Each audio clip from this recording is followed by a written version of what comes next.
So guys, welcome to the auditory exercises. So we will answer 10 questions na related sa auditory guys. So let's start. The CPA certificate issued to successful examinees. A. Renewable every 5 years. B. Shall remain in full force and effect until withdrawn, suspended, or revoked. C. Renewable every 3 years. Or letter D. Shall bear the signature of the PRC chairperson. So, yung letter A at saka letter C, guys, mali na yan siya kasi yung CPA certificate, hindi naman siya renewable. So, yung tinutukoy ng letter A at saka letter C ay PRCID. Pero yung PRCID is renewable siya every 3 years. Tapos, yung letter D, shall bear the signature of the PRC chairperson. Wala namang signature si PRC chairperson sa CPA certificate. So, mali na rin yung letter D. Yung letter D kasi, tinutukoy niya ay yung PRCID din. So, yung natitira na lang is letter B, shall remain in full force and effect until withdrawn, suspended, or revoked. So, the answer would be letter B. Next, guys. So, determine if true or false. Statement 1. If an auditor daw is not independent of the client, it is unlikely that a user of financial statements will place much reliance on CPA's work. That is true. So, true yan siya guys kasi sa audit, kinakailangan may independence. So, dapat independent si auditor para reliable ang ma-generate na audit report niya. Actually guys, lahat ng assurance services need ng independence. So, yung statement 1, mali na yan siya. So, that is, true na yan siya. So, tama yan siya, statement 1.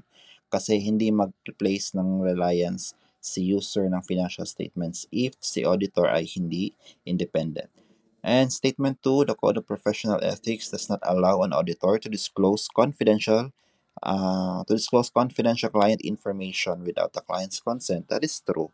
So, part yan siya ng 5 ethical requirements ng isang CPA in public practice. So, that is confidentiality. So, the answer would be true and true. Next, guys, number 3.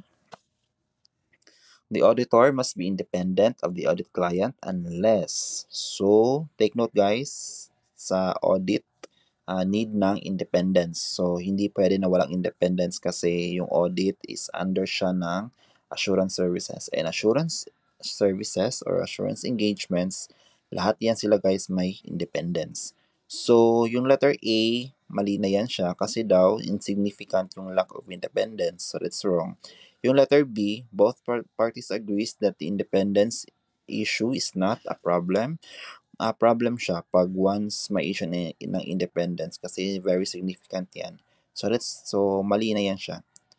Hindi pwedeng mag-agree sila na hindi maging issue ng independence. Letter C, lack of independence daw does not influence his or her professional judgment. Mali na din kasi hindi na reliable yung work ni auditor pag once hindi independent si client. So, the answer would be letter D, none of the above. Okay, so number 4, due care. So, true or false pa din.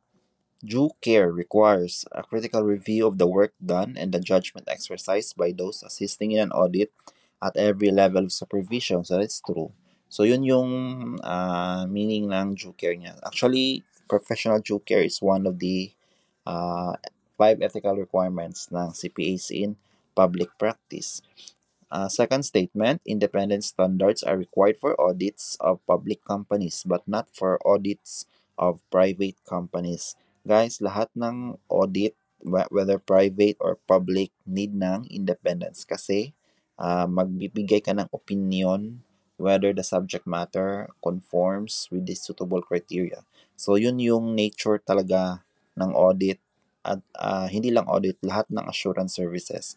And then, aside sa ethical requirements, need din na may independence. So, hindi pwede na walang independence whether public company or private company ang in-audit. So, mali na yan. So, that is true, false. Okay, so next, number 5.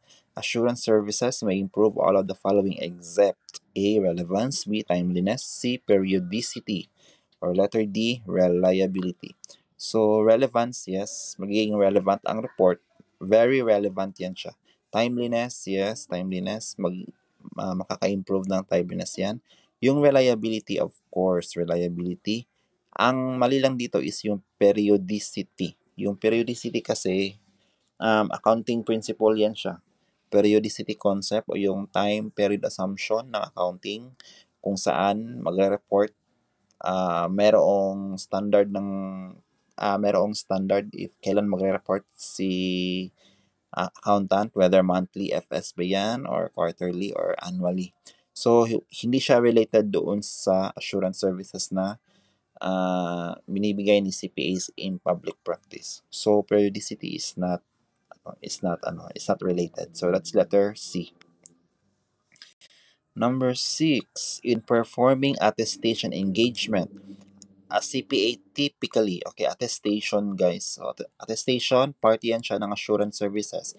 Yung attestation kasi is audit din yan siya. Kaso, hindi financial statements ang in-audit ng attestation. So, pwede internal control or computer software or computer program or yung policies and procedures ng company.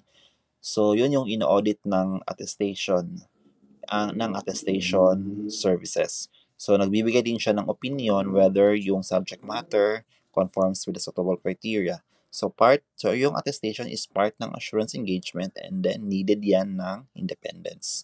Okay, so yung attestation daw, the CPA typically A, provides management consulting advice. Mali.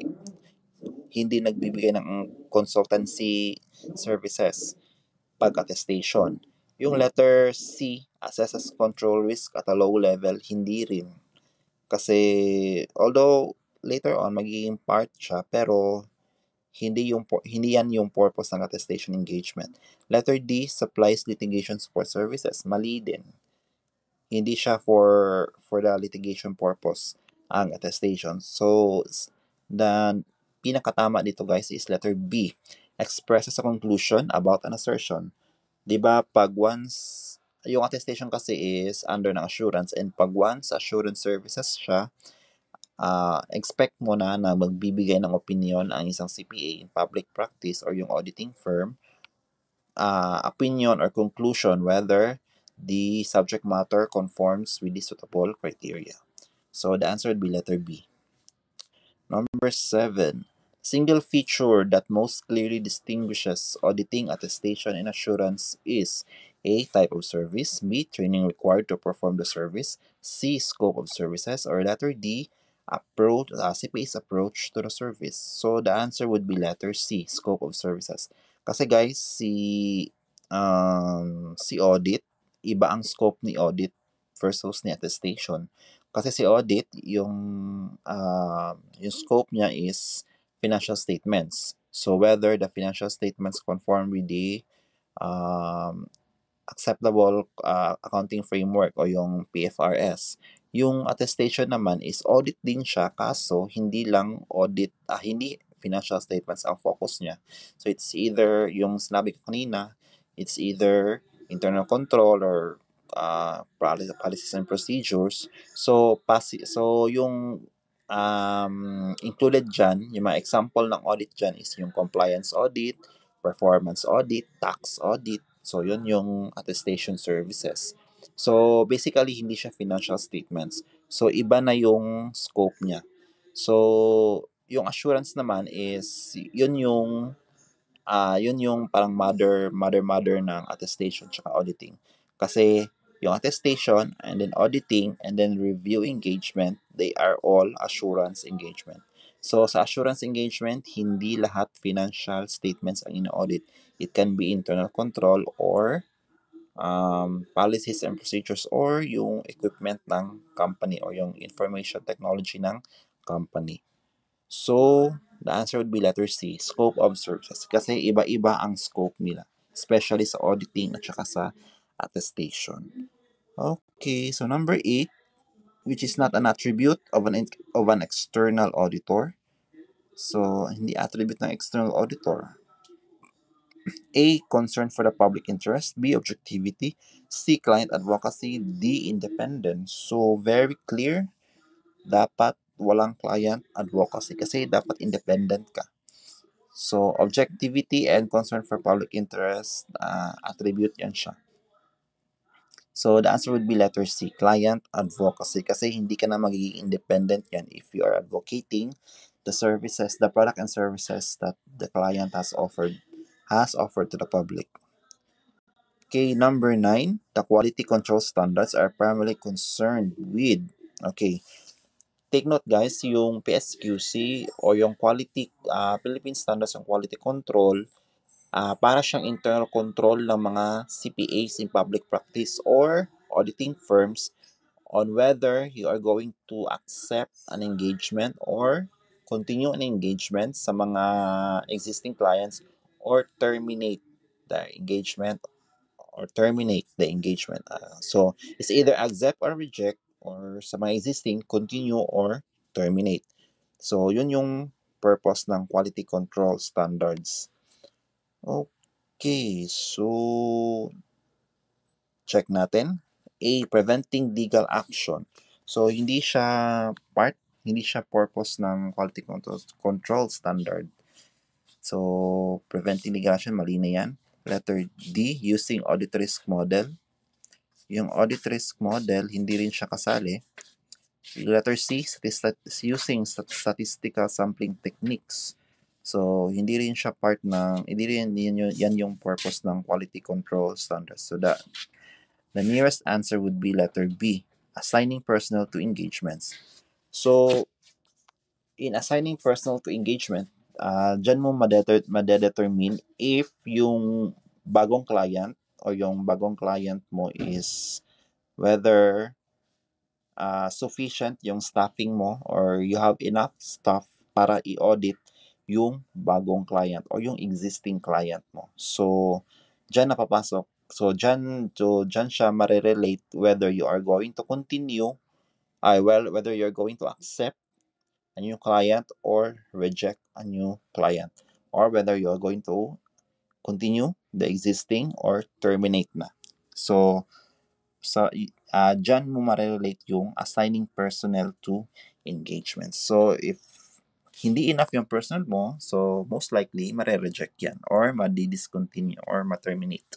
So, the answer would be letter B, assigning personnel to engagements. So, take note guys, yung quality control standards, ang purpose niya is to whether you are going to accept or reject a new client or continue or terminate or discontinue an existing client. Kasi through the quality control standards ng mga CPA or audit firms, uh, madi ma ma-disassociate mo na yung audit firm mo o yung CPA from clients na walang integrity. Especially yung mga clients na ang daming fraud or walang integrity or hindi kompleto yung mga books. So, most probably disclaimer yan. So, in order for you para hindi ka ma-associate doon sa mga bogus clients na yan, you have your quality control standards. Okay, so number 10, last, RA 99 RA 9298 provided that a CPA certificate may be suspended, revoked on grounds except ha. So, alin dito yung hindi grounds ng pag-revoke or suspend ng CPA certificate. So, unahin natin yung letter D, guys. Immoral or dishonorable act. Okay, very obvious. So, reason yan siya for suspension or revocation ng CPA certificate. Yung gross negligence or incompetence in the practice of profession. Okay, take note guys, doon sa ethical requirements ng CPAs in public practice, dapat meron kang professional competence and due care. So, if wala ka nun, okay, so grounds yan siya para ma-revoke or ma-suspend yung CPA certificate. Another one is yung conduct discreditable to the profession. So, yun yung immoral or dishonorable act. So, same lang yan sila. So, hindi na rin yan siya, grounds yan siya for this suspension or revocation of the CPA certificate. So, the answer would be letter B, refusal to accept an audit engagement with a government corporation. Kasi nga, di ba, you have your quality control standards. So, through the quality control standards, you are now be able to determine whether you're going to accept or reject a client, or continue or discontinue or terminate the existing clients. So, normal lang yan na i-refuse or hindi tanggapin ni auditor yung new client. So, the answer would be letter B, refusal to accept an audit engagement with a government corporation. Okay, so yan lang lahat-lahat guys. So, hopefully tama yung mga answers ninyo. And see you sa next video. Okay, audit theory pa rin. Okay, so see you guys.